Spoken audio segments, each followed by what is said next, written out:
దర్శక ధీరుడు రాజమౌళి తన సినిమాల ప్రెస్ మీట్లు, ప్రమోషన్ కార్యక్రమాల మినహా బయట పెద్దగా కనిపించరు. ఇక రాజమౌళి ఇప్పుడు ఇండియాలోని టాప్ డైరెక్టర్లలో ఒకటిగా ఉన్న హంగు ఆర్భాటాలకు చాలా దూరంగా ఉంటారు. విలాసవంతమైన జీవితానికి రాజమౌళి చాలా దూరంగా ఉండటం వల్లే తనపై ఒక్క రూమర్ కూడా లేకుండా చూసుకోగలిగాడు. టాప్ డైరెక్టర్గా ఉంటూ ఇలా ప్రవర్తించడం అంత సులువైన విషయమేమీ కాదు. అలాగని రాజమౌళి పండుగలు, ఇతర శుభ సందర్భాలను తన కుటుంబ సభ్యులతో కలిసి చక్కగా సెలబ్రేట్ చేసుకుంటాడు. పబ్లు, పార్టీలకు రాజమౌళి వచ్చినట్టు మనం ఏనాడూ వార్తల్లో చూడలేదు. అందుకే రాజమౌళికి టాలీవుడ్ లో తిరుగులేని గుడ్ విల్ ఉంది. అలాంటి రాజమౌళిలో సడన్ గా చిన్నపాటి మార్పు వచ్చింది. రాజమౌళి అందరినీ పిలిచి మరీ ప్రభాస్ కు పార్టీ ఇవ్వనున్నాడట. రాజమౌళి ఇలా ఎందుకు చేస్తున్నాడు అన్న అంశం ఇప్పుడు టాలీవుడ్ లో పెద్ద సంచలనంగా మారింది.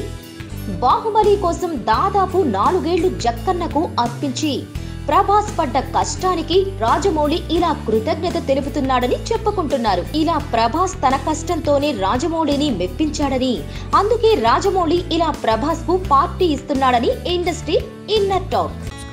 Please subscribe. Hi, it's me Purna. Please subscribe.